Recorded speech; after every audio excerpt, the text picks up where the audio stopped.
نحمده ونصلی علی رسولہ الکریم، اما بعد فاعوذ باللہ من الشیطان الرجیم، بسم اللہ الرحمن الرحیم۔ قال اللہ تبارک و تعالی اذهبا الی فرعون انہ طغی، وقال تعالی فأتیاہ فقولا انا رسولا ربک فأرسل معنا بنی اسرائیل ولا تعذبهم۔ وقال النبی صلی اللہ علیہ وسلم کانت بنو اسرائیل تسوسهم الانبیاء کلما ہلک نبی خلفہ نبی آخر الا لا نبی بعدی سیکون خلفاء فیکثرون۔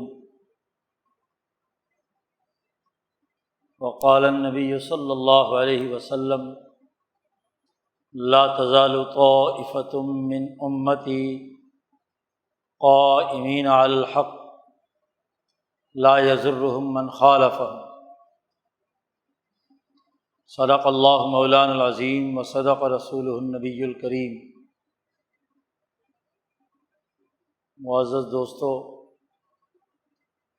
کتاب مقدس قرآن حکیم کی تعلیمات رہتی دنیا تک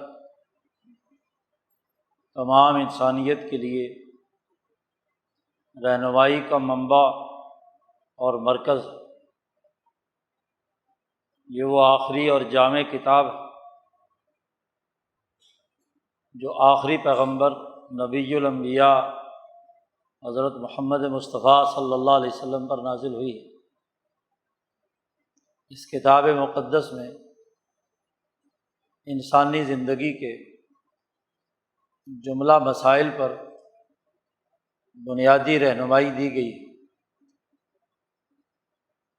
قوموں اور معاشروں کو جب بھی کوئی مسائل درپیش ہوں تو انہیں حل کرنے کا اصولی طریقہ کار کیا ہے،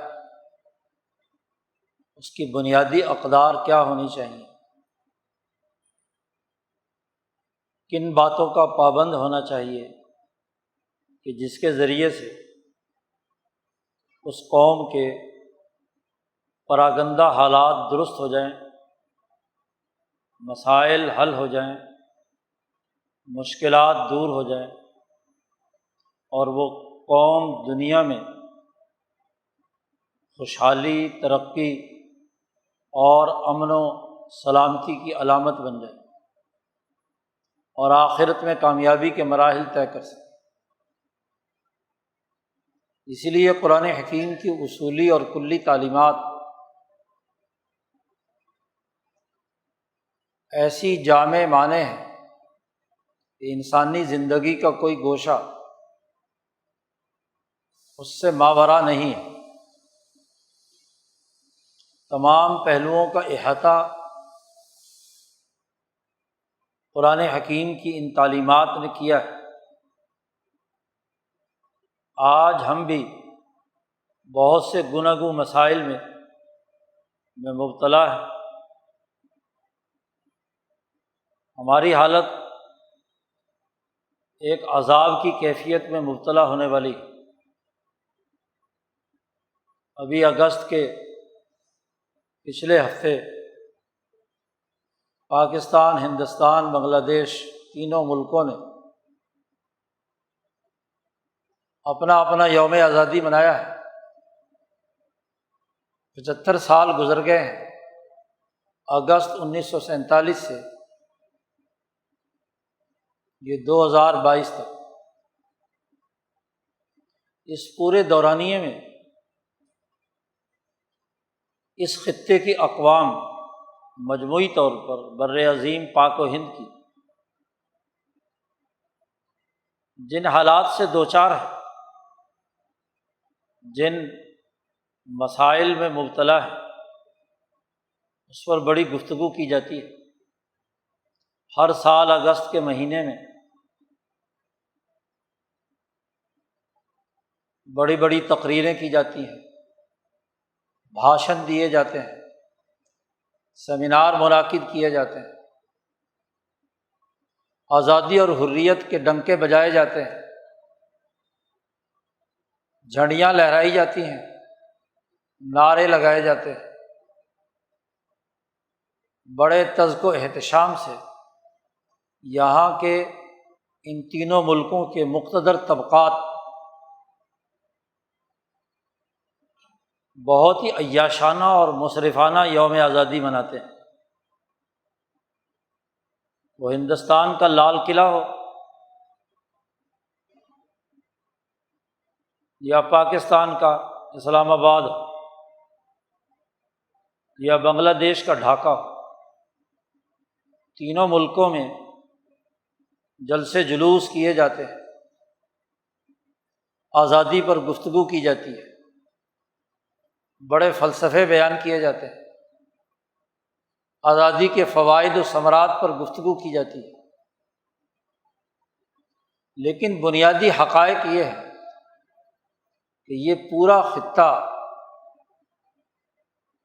دیگر تمام ممالک کے مقابلے پہ مجموعی طور پر زوال پذیر، آزادی سے محروم ہے، غلامی کے ایک نئے توانا اور ظالمانہ نظام کے زیر انتداب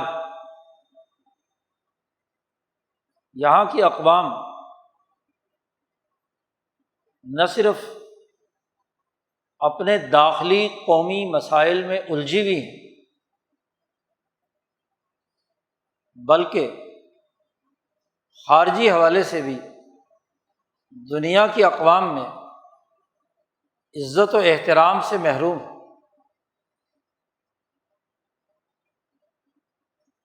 امن و امان کی حالت انتہائی مخدوش،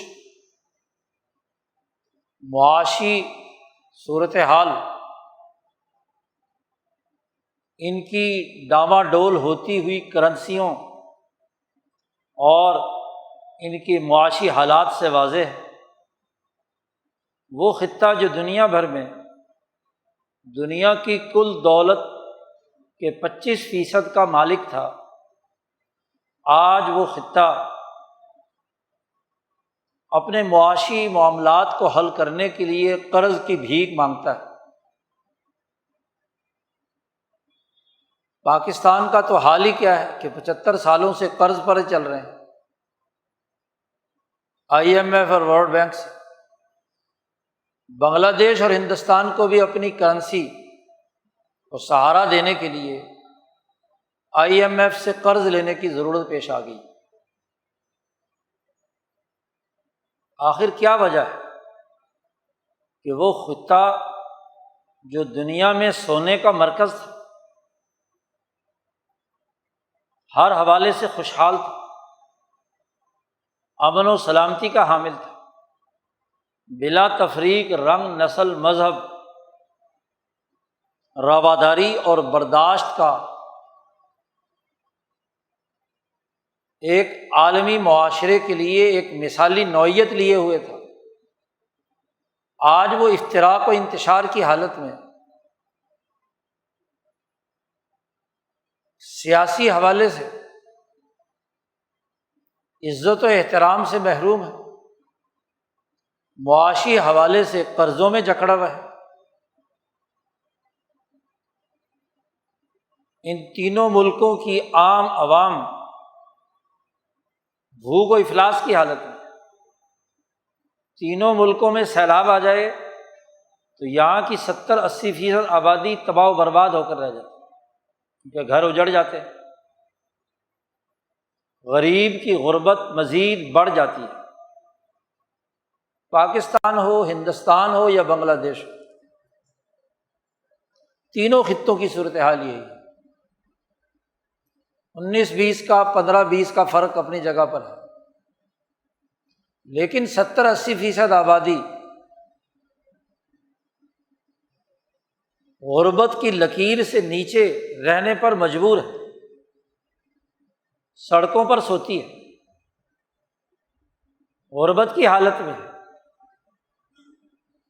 پیٹ بھر کر غذا نہیں ملتی، مسائل سے دوچار، دریا بکھرتے ہیں تو بستیوں کی بستیاں غرق آب ہو جاتی ہیں۔ آج پورا بلوچستان اور سندھ ڈوبا ہوا ہے، جنوبی پنجاب کے بہت سے اضلاع ڈوبے ہوئے ہیں۔ پانی نہ ملے تب مصیبت، خشک سالی مار دیتی ہے، اور اگر پانی ملے تو پانی کی زیادتی اور سیلابی ریلیں غریب کو بہا کر لے جاتی ہیں۔ یہاں کا مقتدر طبقہ بھی عیاشیاں کرتا ہے، مفادات اٹھاتا ہے۔ ہندوستان کا اشرافیہ بھی،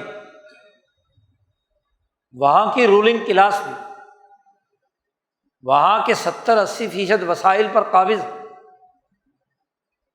بنگلہ دیش کا مافیا بھی وہاں کے وسائل پر سانپ بن کر بیٹھ جاتا ہے۔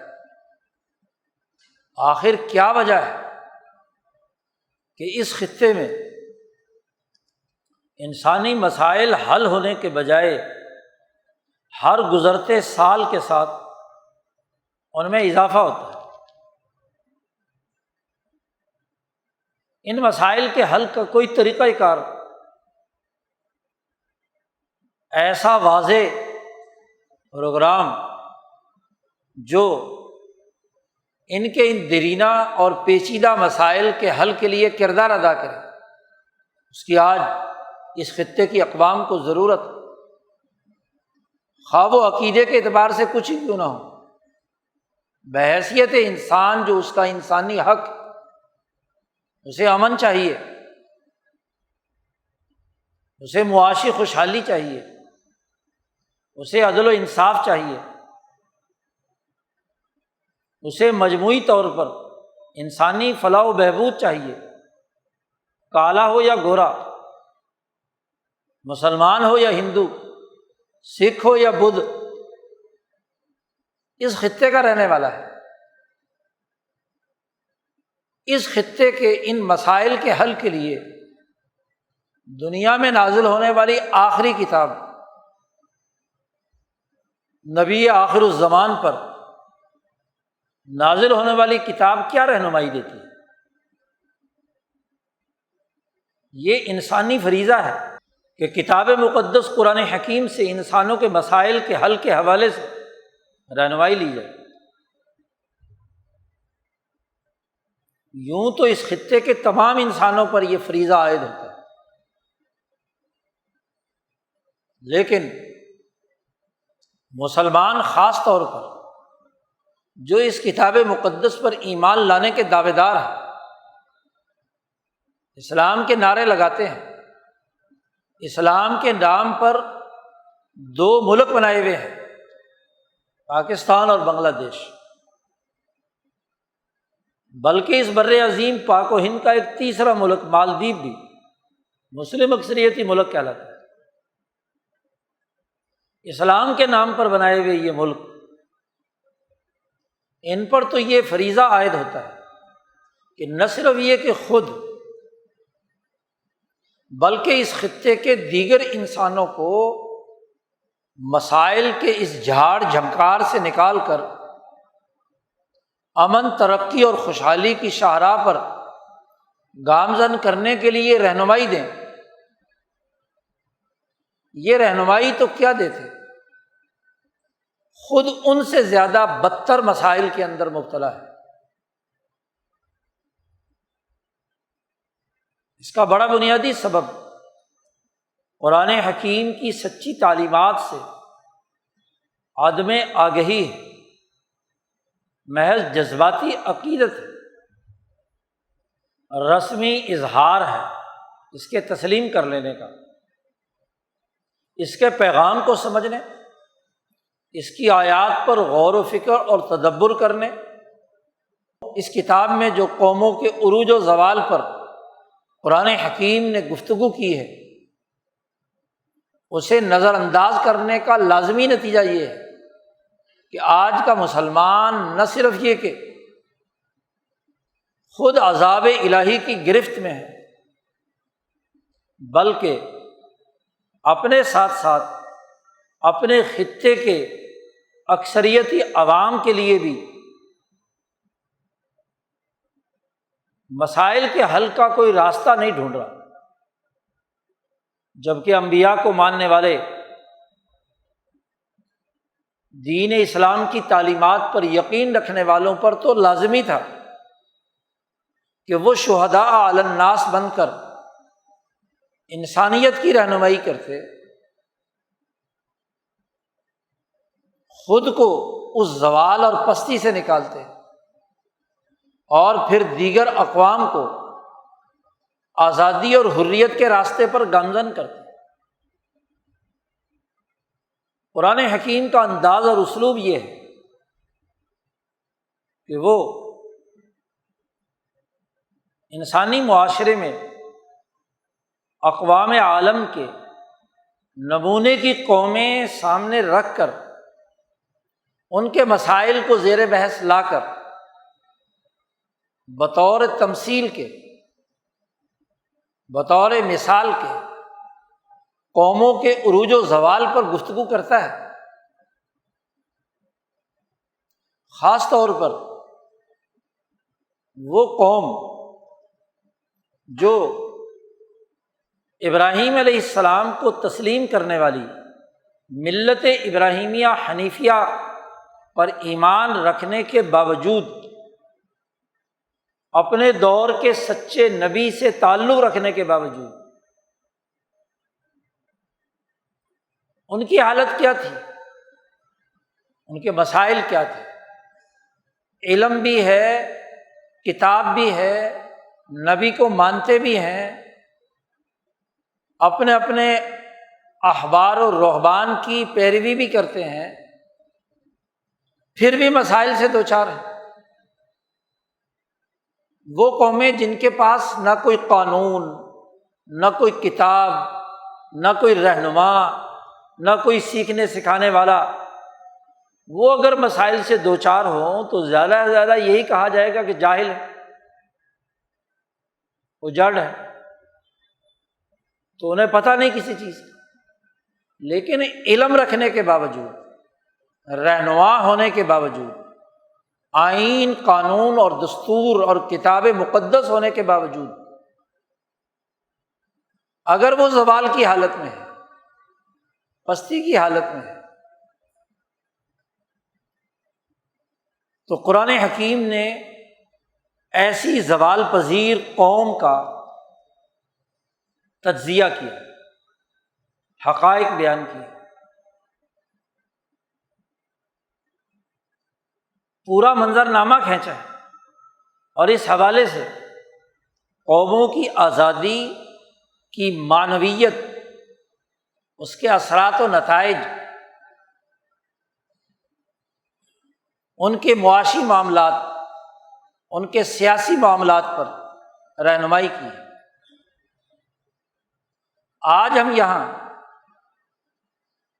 اس آزادی کی مناسبت سے، آزادی سے متعلق، کسی قوم کے غلامی سے نکلنے کے بنیادی مراحل سے متعلق قرآن حکیم کی تعلیمات کیا ہیں،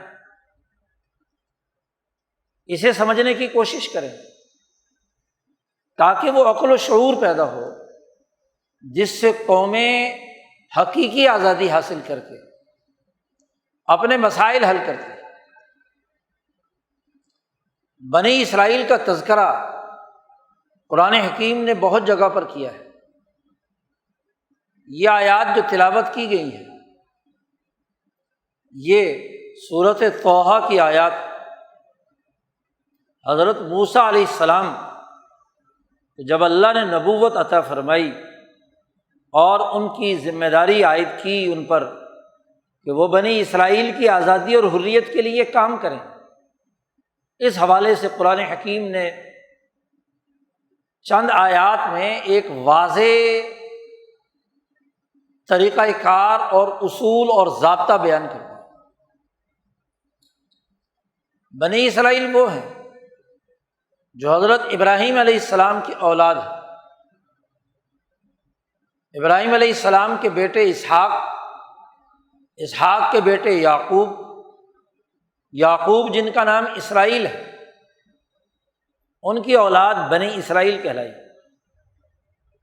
اور یعقوب کے بیٹے حضرت یوسف علیہ السلام جب مصر پہنچے اور وہاں حکومت قائم کی تو یعقوب علیہ السلام اور ان کی اولاد پورا بنی اسرائیل، اس کو یوسف علیہ السلام نے مصر بلا لیا۔ 200 سال یہ بنی اسرائیل وہاں رہے مصر میں،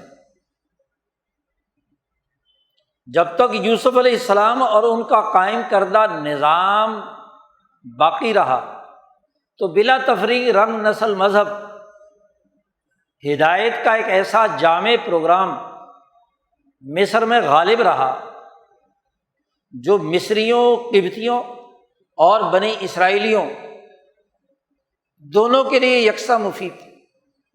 کوئی طبقاتی فرق، کوئی نسلی امتیاز، کوئی مذہبی فرق مصر کی سیاست اور ریاست میں نہیں تھا۔ لیکن جیسے جیسے وقت گزرا اور یہ بنی اسرائیل خود بد اخلاق ہوتے چلے گئے، ان میں خرابیاں پیدا ہوئیں، ابراہیمی تعلیمات سے انحراف کیا تو اس کا لازمی نتیجہ ان پر زوال کی صورت میں آیا۔ یہ یوسف علیہ السلام کی تعلیمات پر عمل کرتے رہے جب تک تو کامیاب رہے، اور جب انہوں نے ان تعلیمات کو پس پشت ڈالا، قبطیوں تو مصریوں کی کیا رہنمائی کرتے، خود زوال کی حالت میں آ گئے، خود بد اخلاق بن گئے، اور طاقت کا معیار افرادی قوت بن گئی، تو مصر کی نسلوں نے اپنی آبادی کے بل بوتے پر، اپنی طاقت کے بل بوتے پر ان کو غلام بنا لیا۔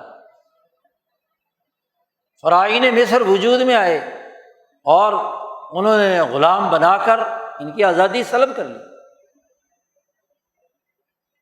پستی کی حالت میں مبتلا کر دیا۔ 200 سال یہ اس غلامی کی حالت میں رہے، عذاب الہی کی حالت میں۔ مصریوں کے پاس تو کوئی کتاب نہیں تھی، تمہارے پاس تو صحف ابراہیم تھے، تمہارے پاس تو یوسف علیہ السلام کا ماڈل موجود تھا، تمہارے پاس تو نبوی تعلیمات اور اس کی رہنمائی موجود تھی، لیکن تم اس علم، اس رہنمائی، اس تربیت اور انبیاء کی اولاد ہوتے ہوئے جب تم نے غلط کردار ادا کیا تو بنی اسرائیل غلام بن گئے۔ 200 سالہ پستی کی حالت ہے، عزت سے محروم ہے، اور بڑھتے بڑھتے فرعون رامسیس ثانی کے زمانے میں ان کی حالت انتہائی بدتر اور غلاموں جیسی ہو گئی۔ صلاحیت موجود ہے، انبیاء کی نسل ہے، اولاد ہے، استعداد ہے، اعلیٰ علمی استعداد بھی ہے، لیکن بد اخلاقی، بد کرداری کے نتائج غلامی کی صورت میں مسلط ہے۔ 200 سال عذاب کی حالت میں رہتے ہیں، اور فرعون کا معاملہ یہ ہے، ان کے زمانے کے فرعون کا، فرعون مصریوں کے حکمرانوں کا ٹائٹل تھا۔ قرآن حکیم اس کا نقشہ کھینچتے ہوئے بتلاتا ہے کہ فرعون نے زمین میں ایسی سرکشی کی ہوئی تھی کہ انا ربکم الاعلیٰ کا دعوے دار تھا، اور بنی اسرائیل کو غلام بنائے ہوئے تھے، ان کے لڑکوں کو قتل کرتا تھا، ان کی لڑکیوں کو زندہ رکھتا تھا، گروہ گروہ بانٹ دیا۔ خود مصری قوم میں بھی جو اس کے اپنے رشتہ دار یا بادشاہ سے تعلق رکھنے والے ہیں ان کی حیثیت بالادست، اور خود قبطیوں میں بھی جو اس خاندان اور نسل سے نہیں ہیں ان کو حقیر، اور بنی اسرائیل کو تو سرے سے غلامی کی حالت پر زندہ رہنے پر مجبور کر رکھا۔ 200 سال کے اس عذاب کے نتیجے میں جس بری حالت میں یہ مبتلا تھے، تو اللہ تبارک و تعالیٰ نے ان کو اس غلامی کی حالت سے نکالنے کے لیے موسیٰ علیہ السلام کو پیدا کیا۔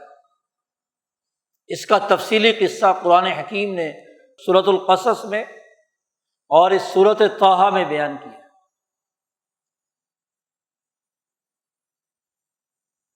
اب مسئلہ درپیش تھا بنی اسرائیل کی آزادی کا، ایک قوم، ایک نسل، اس کی بقا کا، اس کو عذاب سے نکالنے کا۔ تو اس کے لیے حضرت موسیٰ علیہ السلام کو اللہ نے ذمہ داری عائد کی۔ سب سے پہلے تو کہا کہ تم جاؤ اور اس فرعون نے سرکشی کی ہے اس کا مقابلہ کرو۔ اذهب الى فرعون انه طغى۔ موسیٰ علیہ السلام نے کہا کہ اس کے لیے تو ایک جماعت کی ضرورت ہے، اور نہیں تو کم از کم میں اکیلا نہیں تو میرے ساتھ میرا ایک بھائی بھی تو ہو، دو تو ہوں۔ تو ہارون علیہ السلام کو، جو میرے بڑے بھائی، ان کو گفتگو بھی اچھی کرنا آتی ہے، ان کی زبان میں لکنت نہیں ہے، وہ بات کو بھی اچھی طرح واضح کر سکتے ہیں، آواز بھی ان کی بلند ہے، انہیں میرا وزیر بنا دے، میرے ساتھ شامل کر دے، دونوں مل کر اپنے ساتھ افرادی قوت پیدا کریں گے اور اس فریضے کی ادائیگی کے لیے کردار ادا کریں۔ اللہ تبارک و تعالیٰ نے فرمایا ٹھیک ہے، اذهب انت واخوک، جاؤ تم اور تمہارا بھائی فرعون کی طرف، اور دیکھو ولا تنیا فی ذکری، میرا پیغام دینے میں کوئی کوتاہی اور سستی مت کرنا، دونوں کسی قسم کی کوتاہی نہیں ہونی چاہیے۔ تمہیں جا کر فرعون کی طغیانی اور سرکشی کے خلاف کردار ادا کرنا ہے۔ اور پھر فرمایا اذهبا الی فرعون، تثنیہ کا صیغہ استعمال کیا کہ تم دونوں جاؤ فرعون کے، انہ طغی، اس نے سرکشی کی ہے، ظلم کیا ہے، قوم کو غلام بنایا ہے، تفریق پیدا کر دی ہے۔ ریاست اور سیاست وہ بلا تفریق رنگ نسل مذہب ہوتی ہے۔ ہر انسان کے انسانی مسائل حل کرنے کے لیے سیاسی نظام بنائے جاتے ہیں، ریاستی حدود مقرر کی جاتی ہے، لیکن یہ عجیب ہے کہ اس نے اس پوری آبادی کو شیعہ کر دیا، ٹکڑے ٹکڑے کر دیا، تقسیم در تقسیم کر دیا۔ وَجَعَلَ أَهْلَهَا شِيَعًا، اس ریاست کے رہنے والے لوگوں کو تقسیم کر دیا۔ شیعہ جمع ہے شیعتن کی، اور شیعہ کہتے ہیں گروہ کو، فرقے کو، وہ نسل کی بنیاد پر ہو، مذہب کی بنیاد پر ہو، سوچ اور فکر کی بنیاد پر ہو، سیاسی حوالے سے ہو، عقیدے پر ہو، نظریے پر ہو۔ گروہیت، جس میں ایک گروہ دوسرے گروہ سے لڑ رہا ہو۔ تو فرعون نے وہ جو یوسف علیہ السلام کا نظام تھا کہ تمام اقوام کو، بلکہ اس خطے میں بسنے والی تمام انسانوں کے لیے بلا تفریق رنگ نسل مذہب نظام بنایا تھا، اسے تقسیم کر کے ٹکڑوں میں بانٹ دیا، گروہیتیں پیدا کی، ڈیوائڈ اینڈ رول کی سیاست پیدا کی۔ تقسیم کرو اور حکومت کرو۔ پھر انسانی عزت اور انسانی وجود کو خطرہ لاحق ہے کہ یذبح ابناءہم ویستحیی نساءہم، ان کے لڑکوں کو ذبح کرنا۔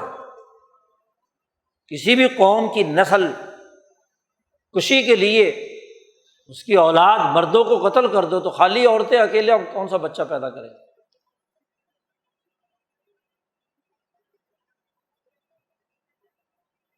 ان کا قتل، ان کی توہین، ان کی بے عزتی، ان پر تشدد، ظلم و زیادتی مردوں پر، یہ فرعونی نظام کا حصہ ہے۔ اور معاشی حوالے سے فساد پیدا کیا، انہ کان من المفسدین، فسادی آدمی، طبقاتی نظام بنائے ہوئے۔ بنی اسرائیل میں سے ہی خریدے ہوئے لوگ قارون جیسے پیدا کر لیے، مذہبی طبقوں میں حامان جیسے مذہبی پروت پیدا کر لیے، اپنے مفادات کی اعلی کار سیاسی مافیا اکٹھی کر لی۔ یہ ہے طاغوت، یہ ہے سرکشی۔ بنی اسرائیل پر جب یہ عذاب مسلط ہے تو اس موقع پر اللہ پاک فرماتے ہیں کہ اذهبا الی فرعون انہ طغی، اس نے یہ کردار ادا کیا ہوا ہے سوسائٹی میں، اس لیے اس کے مقابلے میں جانا۔ قرآن حکیم چند آیات کے بعد وہ منظر کھینچتا ہے کہ ان دونوں حضرات نے فرعون کے دربار میں جا کر کیا کام کیا۔ قرآن کہتا ہے فَأْتِيَاهُ، وہ دونوں وہاں فرعون کے پاس پہنچے۔ حضرت عبداللہ ابن عباس رضی اللہ تعالیٰ عنہما ایک حدیث بیان کرتے ہیں جسے حدیث فتون کہا جاتا ہے کہ موسیٰ علیہ السلام جب طور پہاڑ سے یہ پیغام لے کر اپنے گھر پہنچے، اپنی والدہ اور اپنے بھائی سے ملے، انہوں نے کھانے پینے کا بندوبست کیا، تو اسی دوران موسیٰ علیہ السلام نے حضرت ہارون علیہ السلام سے کہا کہ اللہ نے ایسے مجھے رسول بنا کر بھیجا ہے اور میرے ساتھ تم میرے مددگار ہو گے، تمہیں بھی میرے ساتھ ذمہ داری دی ہے۔ ماں کھانا بنا کر کھلا رہی ہے اور دونوں بھائی بیٹھے ہوئے ہیں۔ ہارون علیہ السلام نے کہا کہ جیسے آپ کے رب نے جو حکم دیا ہے میں اس کے لیے تیار ہوں۔ عبداللہ ابن عباس رضی اللہ تعالیٰ عنہما فرماتے ہیں اب سوال یہ درپیش ہے کہ فرعون جس کے دربار میں تو چڑیا نہیں پھڑکتی، سیکورٹی کا بڑا نظام، کیسے وہاں تک پہنچیں اور اس کے سامنے یہ پیغام رکھیں۔ حضرت ابن عباس رضی اللہ تعالیٰ عنہما فرماتے ہیں کہ 2 سال لگ گئے موسیٰ علیہ السلام۔ اس 2 سال میں انہوں نے بنی اسرائیل کے جو جہاں دیدہ سمجھدار برداشت رکھنے والے لوگ تھے انہیں بھی اس کی اطلاع دی اور کوشش کرتے رہے۔ جاتے ہیں وہاں محل کے دروازے پر، سیکورٹی افسران سے کہتے ہیں کہ بھی ہمیں اندر ملنا ہے، انہیں اطلاع دو۔ تو وہ کوئی بھی فرعون کے خوف رعب اور دبدبے سے کوئی اندر، سیکورٹی والا بھی جا کے اطلاع نہیں دیتا۔ مختلف روایات میں مختلف طریقہ کار وضع کیے، بیان کیے گئے، چونکہ ساری روایات 2 سال مسلسل لگ گئے اسی تگ و دو میں کہ فرعون کے دربار میں براہ راست جا کر بات کریں۔ پیغام رسانی نہیں ہو رہی۔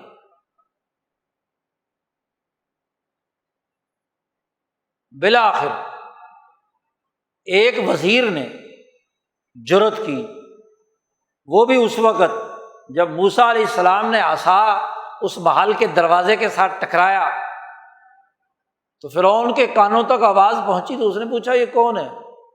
اس نے کہا کہ جی ایک نعوذ باللہ ایک مجنون سا آدمی ہے، وہ کہتا ہے میں فرعون کا کسی رب کا نمائندہ ہوں اور وہ پیغام دینا چاہتا ہے۔ اس نے کہا بلاؤ، تو تب یہ دونوں حضرات وہاں پہنچے ہیں۔ فَأْتِيَاهُ، وہاں پہنچ کر پہچان گیا، فرعون پہچان گیا کہ یہ کون ہے۔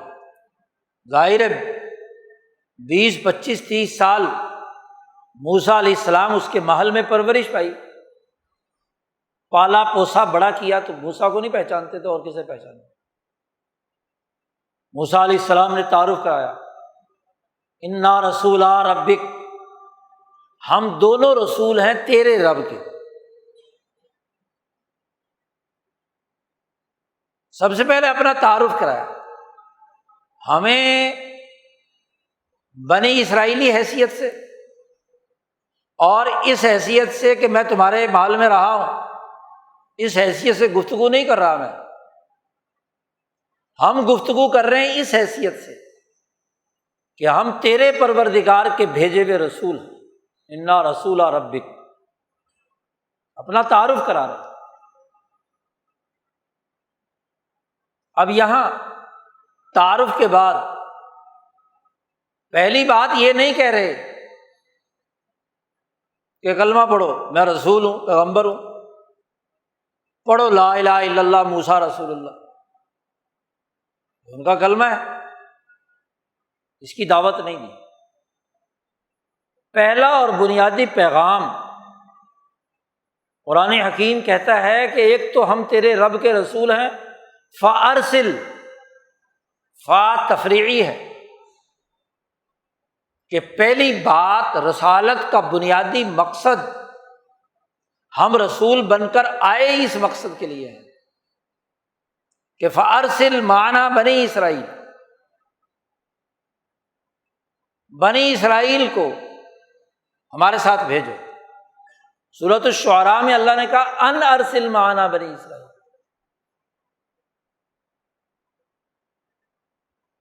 دونوں جگہ پر حکم آرڈر ہے۔ رسالت کا بنیادی پیغام یہ ہے، رسول کا پیغام یہ ہے، رسول کی حیثیت سے اللہ کا پیغام یہ ہے کہ فارسل معنا، اور فوراً ہی فرمایا ولا تعذبہم، ان کو عذاب میں مبتلا مت کر۔ ایک حکم مثبت کہ آزادی دو، اور دوسرا حکم کہ یہ مت کرو، یعنی عذاب مت دو۔ یہ عذاب ہے، قوموں کا تقسیم ہونا، سیاسی زوال میں مبتلا ہونا، معاشی بدحالی کی حالت میں ہونا، فساد کی صورت کا ہونا، یہ نہیں ہے۔ ارسل امر ہے اور لا تعذب نہیں، دو باتوں کا حکم دے رہے۔ نبوت کا بنیادی مقصد قوموں کی آزادی ہے اور انہیں دنیا کے عذاب سے نجات دلانا ہے۔ جب وہ عذاب سے نجات حاصل کریں گے تو پھر انہیں دعوت اللہ تبارک و تعالیٰ کی طرف جوڑنا۔ جو بیچارہ غلام ہے، پستی کی حالت میں، وہ خدا کا نام پڑھ بھی لے تو خدا کا غلام کیسے ہوا؟ وہ تو کسی انسان کا غلام، کسی فرعون کا غلام، کسی نمرود کا غلام، خود عذاب کی حالت میں مبتلا ہے، بیمار پڑا ہوا ہے، اذیت میں مبتلا ہے، مرض کی حالت میں ہے، اور آپ اسے کہیں پڑھ کلمہ، جی یہ عجیب بات ہے، جب تک آپ عذاب سے نجات نہیں دلاتے، پستی سے نجات نہیں دلاتے، تو کیسے وہ دل کے اطمینان، ایمان و یقین اور اذعان کے ساتھ اللہ کی وحدانیت پر یقین رکھے گا؟ پہلے تو اس پست حالت سے نکالنا ہے، غلامی سے نکالنا ہے، بدحالی سے نکالنا ہے۔ اس لیے موسیٰ علیہ السلام نے دو باتیں کہی ہیں، ارسل معنا بنی اسرائیل، اور ولا تعذبہم، ان کو عذاب میں مبتلا مت رکھ، جو غلامی کا عذاب ہے، پستی کا عذاب ہے، قتل و غارتگری کا عذاب ہے، عزت سے محرومی کا عذاب ہے، بھوک و افلاس کا عذاب ہے، اس سے ان کو نجات دو۔ اور پھر عجیب بات آگے کہی، قد جئناک بآیۃ من ربک، اور اپنی رسالت اور اس آزادی اور حریت کے لیے ہم تیرے پاس ایک واضح دلیل لے کر آئے ہیں، بآیۃ من ربک، نشانی ہے تیرے رب کی طرف سے، اللہ نے مجھے نشانی دی ہے، جو دلیل ہے اس بات کی کہ میں تیرے رب کا بھیجا ہوا رسول ہوں، اور جو نشانی ہے اس بات کی کہ اس نے یہ پیغام دیا ہے کہ بنی اسرائیل کو اس عذاب کی حالت سے نجات دو۔ دو نشانیاں دی گئی جی۔ ایک نشانی تو وہ تھی کہ موسیٰ علیہ السلام سے اللہ نے کہا تھا وہاں طور پہاڑ پہ کہ اپنا ہاتھ اپنے گریبان میں داخل کرو، ادخل یدک فی جیبک تخرج بیضاء من غیر سوء، داخل کرو اور اس کو ذرا نکالو دوبارہ، تو یہ ایسا روشن، اتنی روشنی اس میں سے نکلے گی کہ جو بغیر کسی تکلیف کے، ایک ہاتھ سفید ہوتا ہے برس کے مرض کی وجہ سے، اور ایک یہ کہ اس میں سے روشنی پھوٹ رہی ہے، کرنیں پھوٹ رہی ہیں، لیکن کسی مرض کی وجہ سے نہیں، بلکہ ایک ایسی حقیقت جس سے فرعون جو خدائی کا دعوے دار بنا ہوا تھا، ربکم الاعلیٰ کہتا تھا، اس کی ربوبیت ڈھیر ہو گئی۔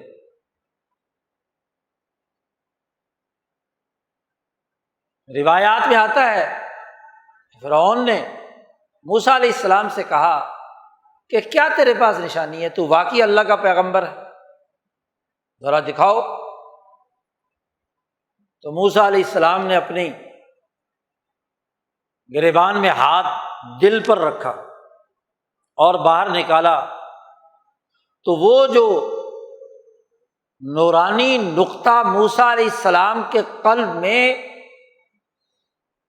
جو روح موسوی کے اندر موجود تھا، اس کے رنگ سے یہ ہاتھ رنگا گیا۔ وہ جو تجلی طور پہاڑ پر نازل ہوئی تھی، جس نے اس بیری کو روشن کر دیا، وہ تجلی طور جس نے موسیٰ علیہ السلام کی پوری روح کو منور کر دیا تھا، آپ کے قلب کو روشن بنا دیا تھا، روشن قلب بن گئے تھے، عقل و شعور اور فہم و بصیرت کا پورا نور آپ کے وجود میں داخل ہو گیا۔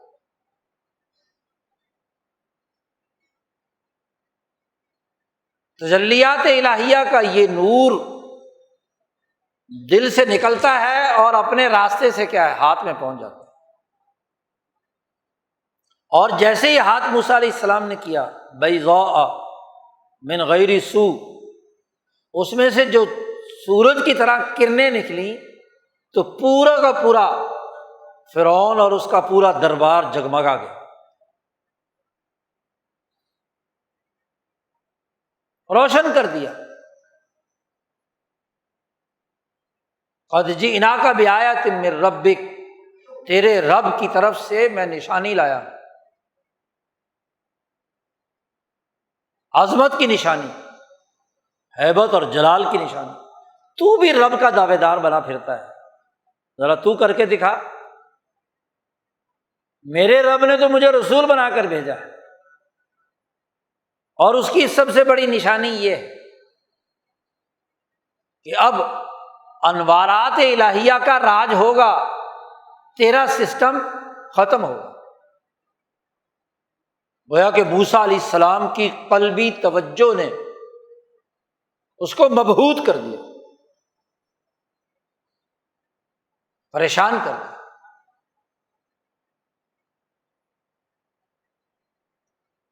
پہلی نشانی۔ بعض روایات میں یہ ہے کہ اس نے دوسری نشانی مانگنے کی اس کو جرت ہی نہیں ہوئی، کوئی دلیل اس کے پاس نہیں۔ دوسری نشانی موسیٰ علیہ السلام نے اس وقت دکھائی جب اس نے کہا یہ تو بڑا جادوگر ہے، دیکھو جی بغل میں ہاتھ دیا اور روشنی نکل آئی، تو ضرور کوئی جادوگری کی ہے۔ حقیقت کو سمجھنے کے بجائے اسے جادو بنا لیا اور سارے جادوگر جمع کر لیے، اور جب جادوگر جمع ہو گئے، عوام جمع ہو گئے، یوم الزینتی، عید کا دن، اس نے اپنے درباریوں سے کہا کہ یہ آدمی تو لگتا ہے کوئی جادوگر ہے، تو لہذا جادوگروں کو جمع کرو ان کا مقابلہ کرنے کے لیے۔ اور اتنا مبہوت ہو گیا کہ موسیٰ علیہ السلام سے کہتا ہے کہ بھائی دن بھی تم مقرر کر دو، کس دن تم اپنا جادو کا کرتب دکھاؤ گے اور ہمارے جادوگر بھی کرتب دکھائیں گے۔ موسیٰ علیہ السلام نے کہا ٹھیک ہے، دن مقرر کرتے ہیں وہ جو چھٹی کا دن، یوم الزینہ، عید کا دن، اور لوگوں میں اعلان کر دو کہ فلانا عید کا دن قریب آ رہا ہے تو آ جاؤ، فلانے میدان میں معاملہ ہوگا۔ چنانچہ میدان سج گیا، اور وہاں موسیٰ علیہ السلام نے دوسرا معجزہ، دوسری نشانی عصا والی دکھائی کہ وہ اژدہا جو سب رسیوں کو نگلتا نگلتا فرعون کے سامنے آ کر منہ کھول کے کھڑا ہو گیا، کہ جیسے ابھی پکڑ کر فرعون کو لقمہ بنا لے گا۔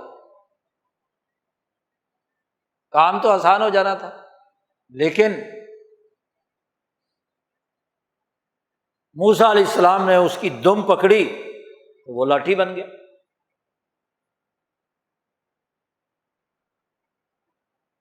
ایک اپنی رسالت کا، اور دوسرا یہ کہ بنی اسرائیل کو رہا کرو۔ پہلے دن کا مطالبہ بھی ہے، اور اس دن کا مطالبہ جہاں بنی اسرائیلی بھی ہیں، قبطی بھی ہیں، سارا مصر اکٹھا ہوا ہے۔ تو بڑا واضح پیغام قوم کی آزادی کا دیا، اور ساتھ ہی موسیٰ علیہ السلام نے ایک اور اہم بات کہی، والسلام علی من اتبع الہدی، کہ سلامتی اور امن صرف اس کے لیے ہوگا جو ہدایت کی اتباع کرے۔ اب یہاں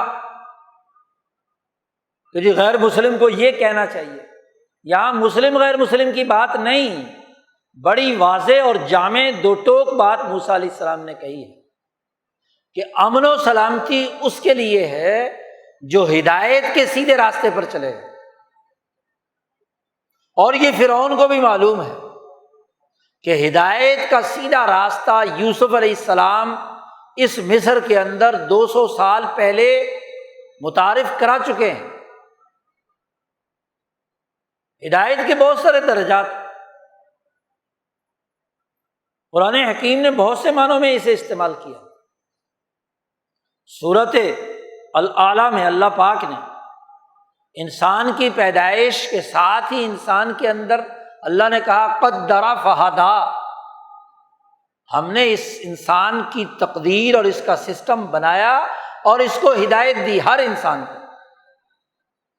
تو ایک ہدایت وہ ہوتی ہے جو حواس خمسہ ظاہرہ سے حاصل ہوتی ہے، ایک وہ جو حواس خمسہ باطنہ سے حاصل ہوتی ہے، ایک وہ جو عقل سے، شعور سے، فہم سے حاصل ہوتی ہے، اور ایک ہدایت سے مراد وہ ہدایت ہے جو وحی الہی سے حاصل ہے۔ اب فرعون کے سامنے ابھی کوئی وحی کی بات تو آئی نہیں، ہدایت جو کتاب ہدایت ہے وہ تو بہت بعد میں جب بنی اسرائیل کو آزادی دلا کر موسیٰ علیہ السلام وادی سینا میں داخل ہو گئے اور وہاں سے طور پہاڑ پر گئے تھے، تو وہاں اللہ پاک نے کتاب تورات دی تھی۔ تو اب والسلام علی من اتبع الہدی، اس کو سلامتی کی بات بیان کر رہے ہیں، تو کس ہدایت کی اتباع کی بات کر رہے ہیں؟ وہ ہدایت جو اس سوسائٹی کی روایات کے مطابق یوسف علیہ السلام کے زمانے سے چلی آ رہی ہے۔ اس لیے رجل من آل فرعون کی جو تقریر سورۃ مومن میں اللہ نے بیان کی ہے، اس نے اپنی تقریر میں اس ہدایت کا ذکر کیا ہے، لقد جاءکم یوسف، تمہارے پاس پہلے یوسف آئے تھے بالبینات، لیکن فما زلتم فی شک مما جاءکم بہ، تم یوسف کی اس تعلیمات میں بھی تم شک میں مبتلا رہے۔ وہ جانتے تھے اہل مصر یوسف کی تعلیمات کو، تبھی تو آل فرعون کا جو مسلمان مرد ہے وہ فرعون کے دربار میں یوسف علیہ السلام کی ہدایت کا تذکرہ کر رہا ہے۔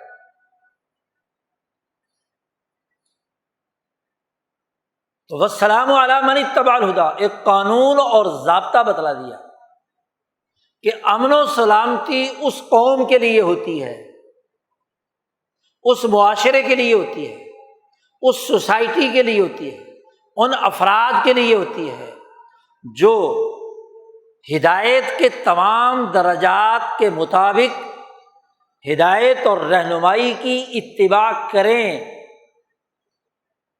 رہنما موجود ہو، آئین دستور موجود ہو، کتاب یا صحیفہ موجود ہو، اور اس قانون کی اتباع نہ کی جائے، اس دستور کو نہ مانا جائے، اس کے لیے سلامتی نہیں ہے۔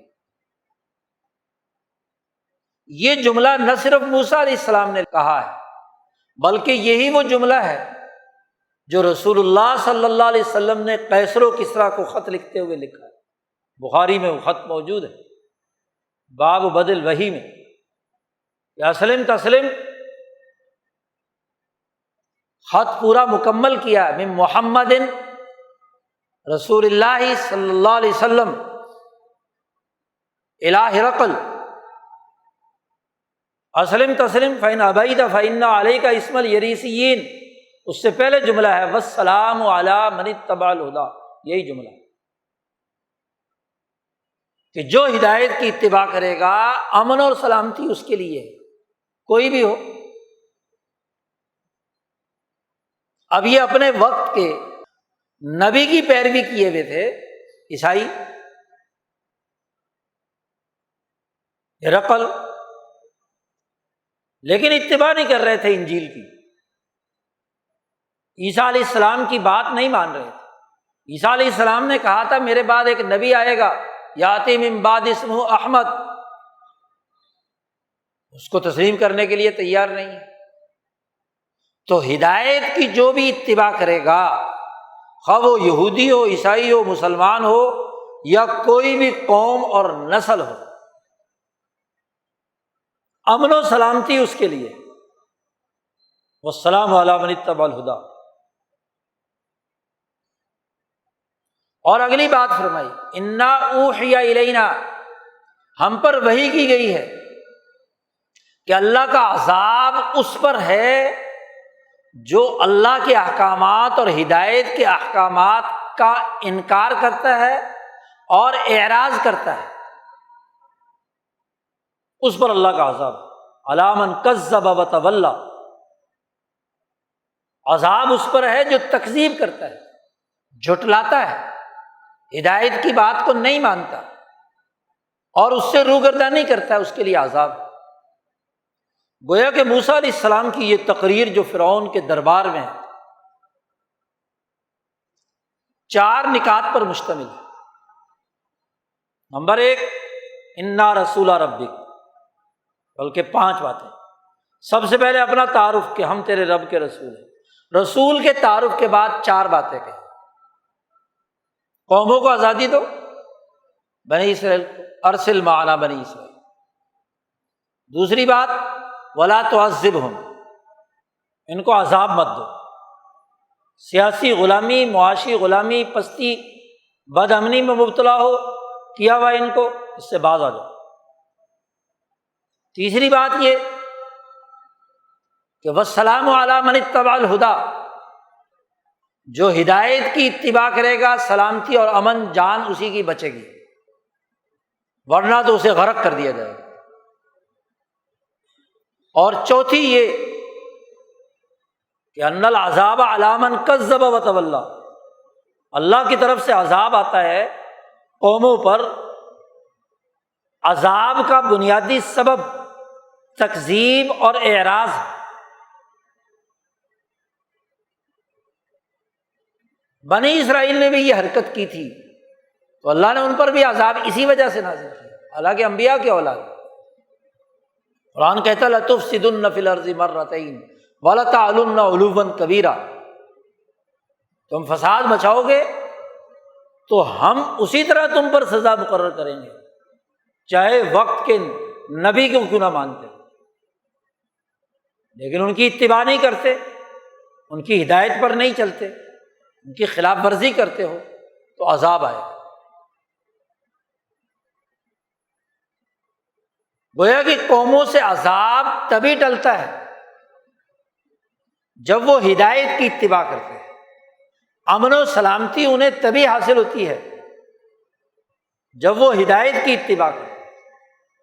جب سچوں کو جھٹلائیں اور ان سے پشت پھیر کر بھاگیں تو عذاب میں مبتلا ہو۔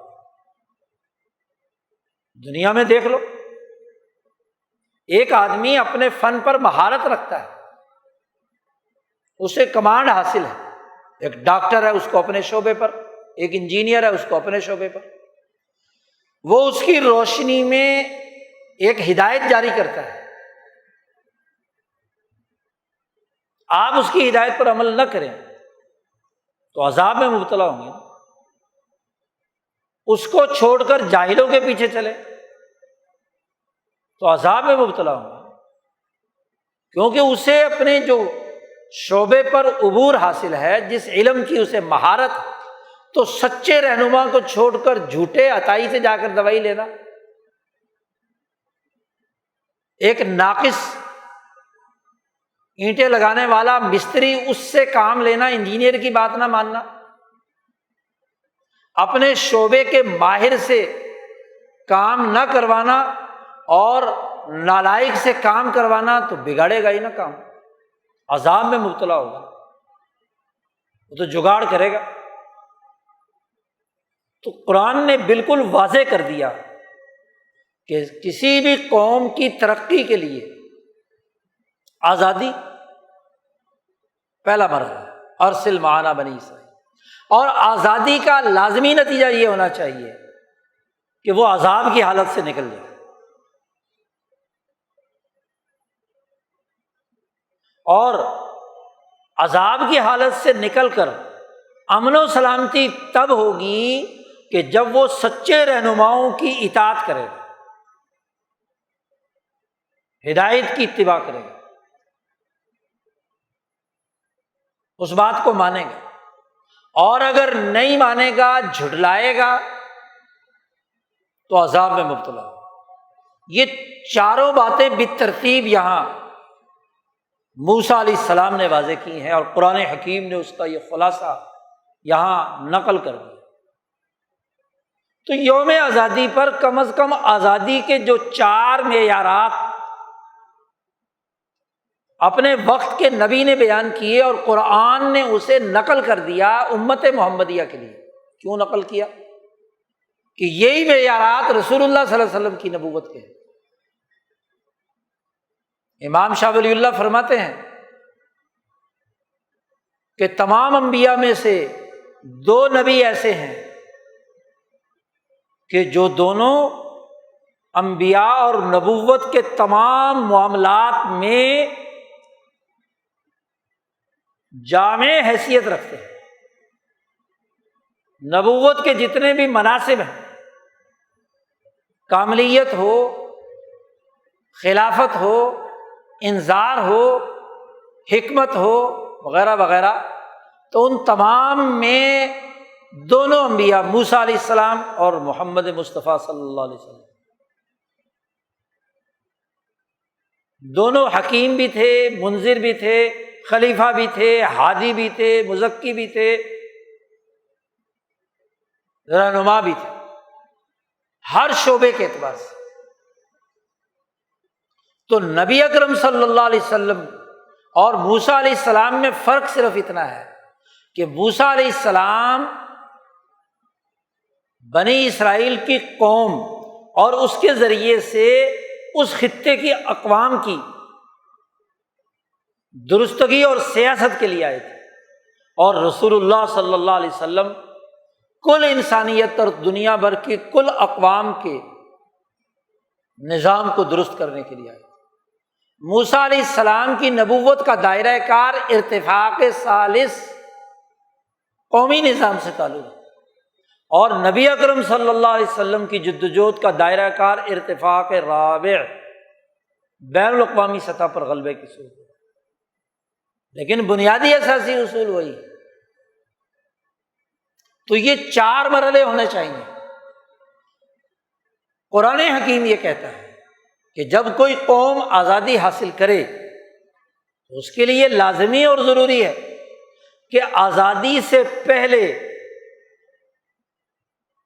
نہ صرف یہ کہ جسمانی غلامی سے آزادی ہو، بلکہ غلامی کے زمانے کا جو عذاب والا نظام ہے وہ بھی بدلے، ولا تعذب، وہ ماحول بدلے، وہ سسٹم بدلے، وہ نظام ٹوٹے، پھر تو حقیقی آزادی ہے۔ اور پھر آزادی کے بعد بڑا جامع ترین جملہ موسیٰ علیہ السلام نے یہاں فرمایا ہے کہ وَالسَّلَامُ عَلَىٰ مَنِ اتَّبَعَ الْهُدَىٰ۔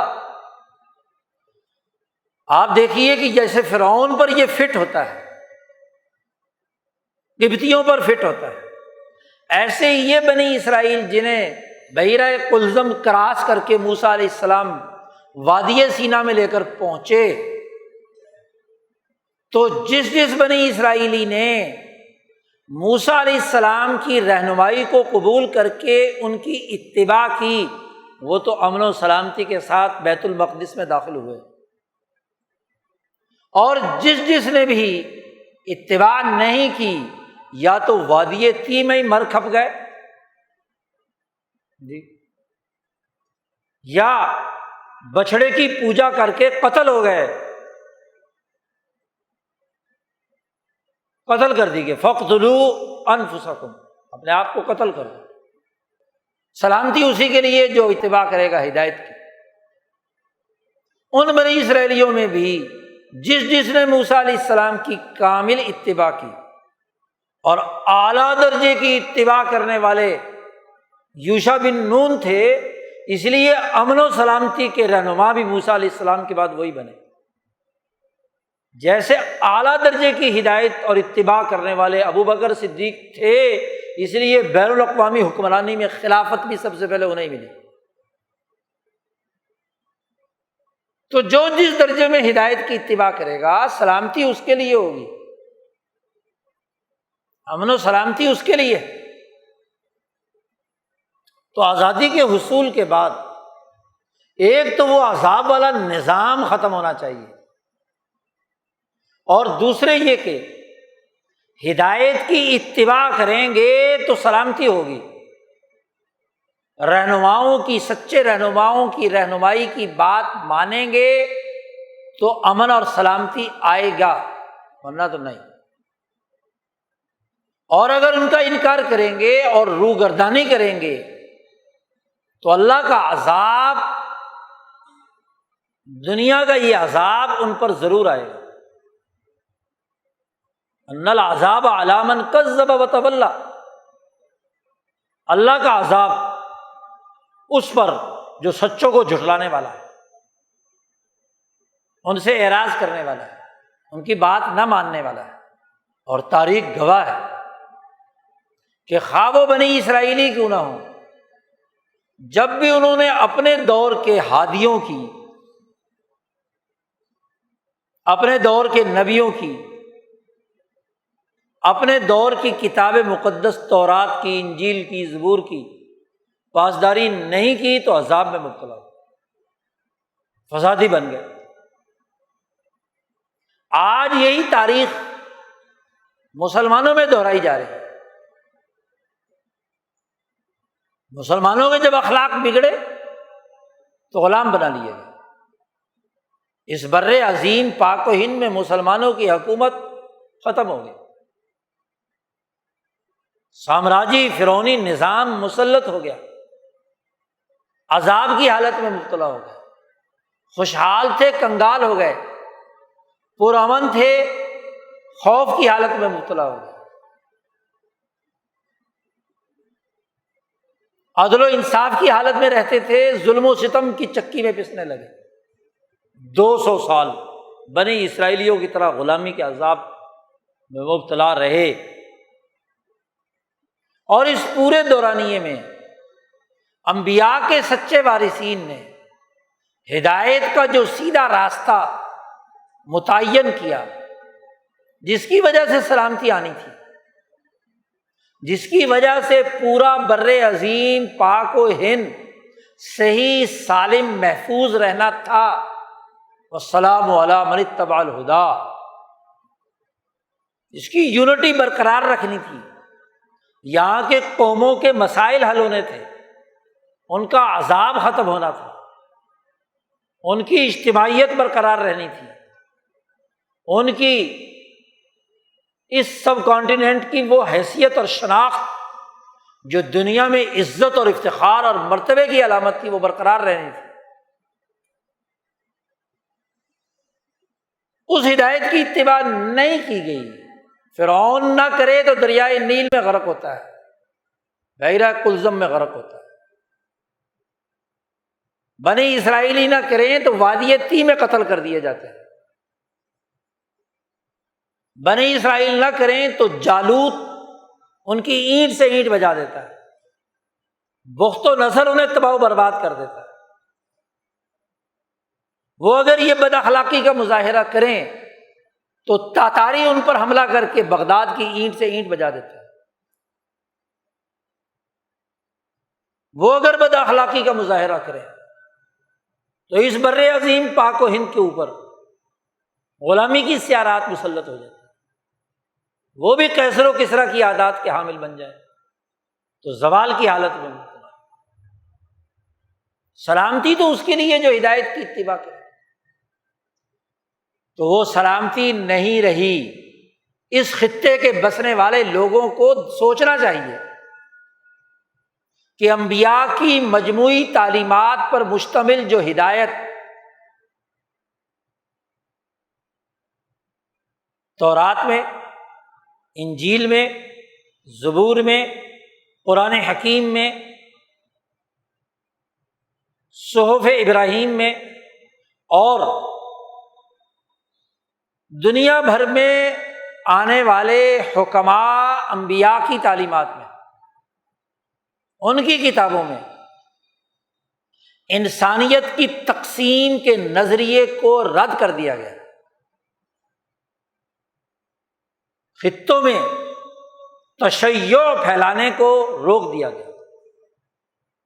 ہمیشہ تورات اور انجیل میں مثالیں دے کر ریوڑ، بکریوں کے ریوڑ کو ایک جگہ اکٹھا رکھ کر چلنے کا نظریہ دیا گیا عیسیٰ علیہ السلام کی طرف سے،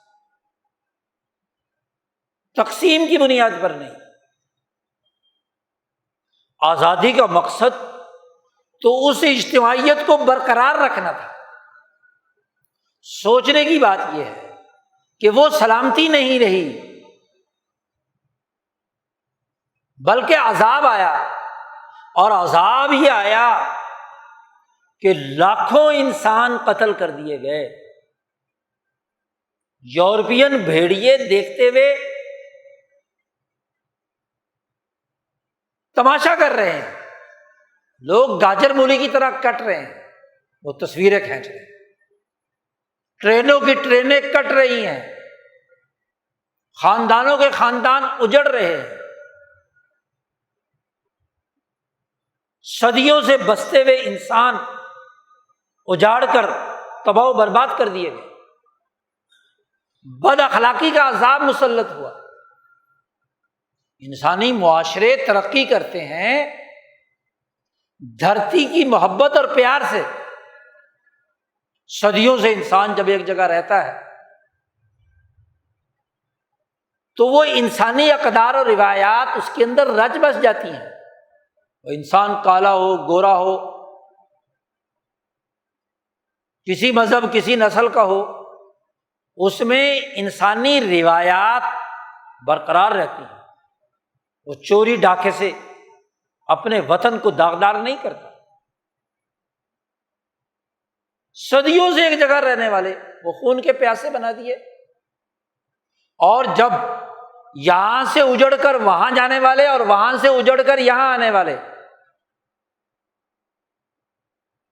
جب وہ ایک نئی سرزمین میں جس کے ساتھ ان کا کوئی قلبی رشتہ نہیں ہے، تو ان تینوں ملکوں میں وہ کلچر پروان چڑھا جس کا جادو آج سر چڑھ کر بول رہا ہے۔ مفادات اٹھانے کا وہ سلسلہ شروع کیا گیا جس کا انسانی کلچر میں کوئی دور تک کا تعلق نہیں تھا۔ جی، لوٹ مار کا بازار گرم کیا گیا، قتل و غارت گری شروع ہو گئی، وسائل پر قبضہ کرنے کا، راتوں رات امیر بننے کا مفت خوروں کا ٹولہ وجود میں آ گیا، جن میں کوئی اہلیت اور صلاحیت اور رہنمائی کی کوئی رمق نہیں تھی، وہ رہنما بن بیٹھے۔ دونوں ملکوں کا حال دیکھ، تینوں ملکوں، جو بیچارے سیکشن افسر تھے وہ سیکرٹری بن گئے، ڈائریکٹ لوٹ مار ہے۔ یہاں سے جو لوگ جگہ چھوڑ کر گئے اسلام کے نام پر، یہاں کے مسلمانوں نے ان کی جائیدادیں لوٹی تو راتوں رات مالدار ہو گئے، وہاں بھوکے ننگے تھے تو یہاں مالدار، اور وہاں جو کوئی مالدار تھا وہ بیچارہ زمین پہ آ کے بیٹھ گیا۔ وقار ختم، اخلاق ختم، تہذیب ختم، روایات ختم، اور جو یہاں سے وہاں گئے ان کا اس دھرتی سے کیا تعلق تھا؟ انہوں نے بھی وہی سلوک وہاں کے لوگوں کے ساتھ کیا، کیونکہ جب عدم تحفظ کا احساس ہو،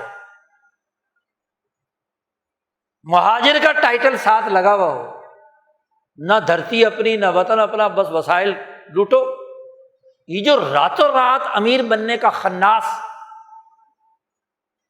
دولت پر قبضہ کرنے، زمین پر قبضہ کرنے، عہدوں پر قبضہ کرنے کی دوڑ شروع ہوئی، جسے آزادی کہتے ہیں۔ یہاں سے جانے والے وہاں عہدوں پر، بڑے بڑے عہدوں پر فائز ہو گئے، وہاں سے آنے والے یہاں بڑے بڑے عہدوں پر فائز ہو گئے، عہدے بھی، مال و دولت بھی، زمین جائیداد بھی، اور جس کا یہاں سے داؤ پر لگا اس نے یہاں پر اپنے وسائل پر قبضہ کر لیا۔ جو جاگیردار تھا، طاقتور تھا، اس نے کہا چلو مال مفت دلے بے رحم، پورا سماج عذاب میں مبتلا کر دیا۔ ان العذاب علی من کذب وتولی، یہ آیت پڑھ کر صرف فرعون پر فٹ کر دینا کافی نہیں ہے، فرعون پر تو فٹ ہو چکی ہے اس زمانے میں جب موسیٰ علیہ السلام کا دور تھا۔ قرآن موسیٰ علیہ السلام کے بعد 1000 سال بعد قرآن میں نازل کر کے اللہ پاک کیا پیغام دینا چاہتا ہے؟ تو قصہ سنانا چاہتا ہے؟ نہیں، قانون بیان کرنا چاہتا ہے کہ ان العذاب علی من کذب وتولی، جو امن و سلامتی کے دشمن، ہدایت کے دشمن، رہنماؤں کی بات نہ ماننے والے، وہ عذاب میں مبتلا، پورا معاشرہ تلپٹ کر دیا۔ آزادی کے نتیجے میں تو معاشرے بنتے ہیں۔ امریکہ نے برطانیہ سے آزادی حاصل کی تو 150-200 سال میں دنیا کی سپر طاقت بن گیا۔ منتشر اور مختلف 50 ریاستوں کو آزادی کے بعد ایک ریاست ہے متحدہ امریکہ کے زیر سایہ ایک لڑی میں پرو دیا۔ یورپ طاقتور بنا تو 25 ملکوں کو ایک طاقت میں پرو دیا، جی ایک اجتماعیت پیدا کر دی۔ اور جو صدیوں سے اجتماع تھا، صدیوں سے اجتماعی شناخت رکھتا تھا، اسے افتراق و انتشار کی آگ میں مبتلا کر دیا، قتل و غارت گری میں۔ اور پھر وہ قتل و غارت گری رکنے کا نام نہیں لے رہی۔ چلو جی، آپ کا دعویٰ کہ جی آزادی کے لیے قربانیاں دینی پڑتی ہیں، بھائی آزادی کے لیے قربانیاں آزادی حاصل کرنے سے پہلے دی جاتی ہے، آزادی حاصل کرنے کے بعد قربانی ہوتی ہے تو عذاب ہوتا ہے۔ چلو جی، اس کے بعد سے 75 سال آپ کے کیا ہیں؟ کیوں آج عذاب میں مبتلا ہے؟ کیوں روز قتل ہو رہے ہیں؟ کیوں لوگوں کی بے عزتی ہو رہی ہے؟ کیوں ان پر جیلوں میں تشدد ہو رہا ہے؟ کیوں ان تھانوں میں بے عزت ہو رہے ہیں؟ کیوں سیلاب سے غریب انسان محفوظ نہیں ہے؟ طاقتور طبقے اور اشرافیہ محفوظ ہیں، بڑے بڑے بند بناتے ہیں اور غریبوں کی بستیاں تباہ و برباد کر دیتے ہیں۔ کیوں کاشتکار اپنی محنت سے محروم ہے؟ اس کو زمین کی پوری پیداوار کیوں نہیں ملتی؟ ایک کسان کیوں عزت سے محروم ہے؟ پھر وہی طاقتور طبقوں کا حال بھی کیا ہے؟ ذرا 50-75 سال کی پوری تاریخ اٹھا کر دیکھو، پہلے وزیر اعظم سے لے کر اس وزیر اعظم تک پوری تاریخ اٹھا کر دیکھو، کیا یہاں کی اشرافیہ عذاب میں مبتلا نہیں ہے؟ پہلے وہ حکمران بنائی جاتی ہے اور انہیں ایک ایک دو دو تین تین دفعہ وزیر اعظم بنایا جاتا ہے، اور پھر انہی عدالتوں کے ذریعے سے انہیں مجرم اور نااہل بنایا جاتا ہے، عزت سے محروم کیا جاتا ہے، ذلیل اور رسوا کیا جاتا ہے۔ تو عذاب کی حالت ہے، کوئی قانون، کوئی ضابطہ، کوئی ہدایت، کوئی طریقہ کار نہیں ہے۔ اللہ کی ہدایت کو تو کیا ماننا؟ بھئی ملک اسلام کے لیے لیا تھا تو کتاب مقدس قرآن حکیم کی ان تعلیمات کی روشنی میں ہی اپنا نظام بناتے، اور اگر وہ نہیں تو پھر اپنے ہاتھ سے قانون لکھتے ہیں، ضابطے بناتے ہیں، پارلیمنٹ سے بل منظور کراتے ہیں اور خود ہی اس کی خلاف ورزی کرتے ہیں، انتظامی ڈھانچے کا قانون بناتے ہیں، بیوروکریسی میں قانون اپنا ہی بنایا ہوا اس کی خلاف ورزی کریں گے۔ مافیاز کا تسلط دیکھیے کہ ایک انتظامی افسر جس گریڈ میں اسے اس عہدے پر جانا چاہیے، اس کے بجائے دوسرا بندہ نچلے گریڈ کا اٹھا کر وہاں لگائیں گے تاکہ وہ ہمارا ایجنٹ بن کر رہے۔ ایس ایچ او کے لیے اگر انسپیکٹر ہونا ضروری ہے تو سب انسپیکٹر لگائیں گے تاکہ اسے پتہ چلے کہ میں نے عنایت کی ہے قانون کو بائی پاس کر کے، لہذا میرے لیے کام کرو، تھانہ بکے گا۔ یہ اے سی اپنی میرٹ سے ہٹ کر میں نے مقرر کیا ہے، یہ میرا ایجنٹ بن کر کام کرے گا۔ یہ ڈی سی چھوٹے گریڈ کا اٹھا کر لگا دیا ہے، اب یہ میرے لیے کام کرے گا، کیونکہ اس کے تو وہم و گمان میں بھی نہیں تھا کہ وہ کمشنر لگ سکے یا کچھ افسر بن سکے، وہ ڈی پی او لگ سکے یا کوئی آئی جی لگ سکے۔ عجیب بات ہے، کوئی قانون، کوئی ضابطہ نہیں ہے۔ انہی کے بارے میں تو اللہ نے کہا تھا فَوَيْلٌ لِّلَّذِينَ يَكْتُبُونَ الْكِتَابَ بِأَيْدِيهِمْ ثُمَّ يَقُولُونَ هَٰذَا مِنْ عِندِ اللَّهِ، اور پھر اسی کی خلاف ورزی بھی کرتے ہیں۔ الیکشن کے رولز بھی خود ہی بناتے ہیں، اور جب اس کی خلاف ورزی کرنی ہو تو اس کے اندر رولز ادھر ادھر بائی پاس کیے، کوئی نہ کوئی نئی تشریح، نیا قانون، نیا ضابطہ، نئی بات عدالتوں سے، الیکشن کمیشن سے، پارلیمنٹ سے بنا کر اس قانون کی دھجیاں بکھیرتے ہیں۔ ہدایت تو وہ ہوتی ہے جو ریاستی نظم و نسق کو چلانے کے لیے ایک مربوط آئینی فریم ورک، اس کی اساس پر قوانین اور ضابطے مستحکم، اس پر عمل درآمد کے پروسیجر طے کیے جائیں، اور پھر بلا تفریق رنگ، نسل، مذہب، تمام لوگ اس قانون کی پابندی کریں۔ یہ ہے السلام علی من اتبع الہدی، سلامتی اس کے لیے ہے جو طے شدہ ہدایت کے قانون اور ضابطوں کی پیروی کرے۔ اور اگر توڑتے رہیں، آئین بنا لیا، توڑ لیا، مارشاء اللہ لگا دیا، کچھ لگا دیا، پھر وہ آئین بنا لیا، ترمیمیں کر لی، توڑ لیا، کچھ اور بنا دیا، کچھ اور بنا دیا، تو مفاد پرستی کا چوچو کا مربع ہوا۔ یہ اتباع ہدایت کی ہے یا خواہشات کی ہے؟ ہدایت کے مقابلے میں تو ہوا کی خواہش، ہوا کی پیروی ہے۔ افرأیت من اتخذ الہہ ہواہ، ایک ہدا کی اتباع ہے اور ایک ہوا کی اتباع ہے۔ ایک میں دال ہے اور ایک میں واو ہے، واو حرف علت ہے، ہوا بیماری کو کہتے ہیں۔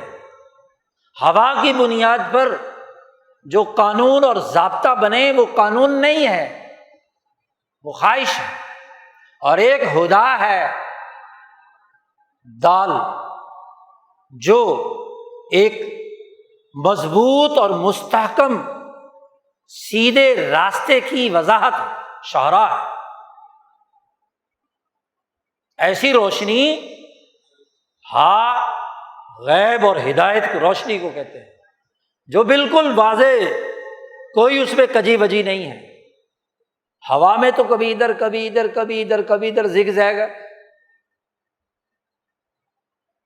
تو جو ہوا کی اتباع کرے وہ تو خاب من دساہا، اور جو ہدایت کی اتباع کرے اس کے لیے سلامتی ہے۔ آج سلامتی نہیں ہے، آج امن نہیں ہے۔ کل کا وزیر اعظم اگلے دن کٹہرے میں کھڑا ہوتا ہے، کل کا وزیر حوالات کے اندر کمر پر درے لگ رہے ہوتے ہیں اس کے۔ کیا عزت ہے، کیا احترام، سلامتی کہاں سے آ گئی؟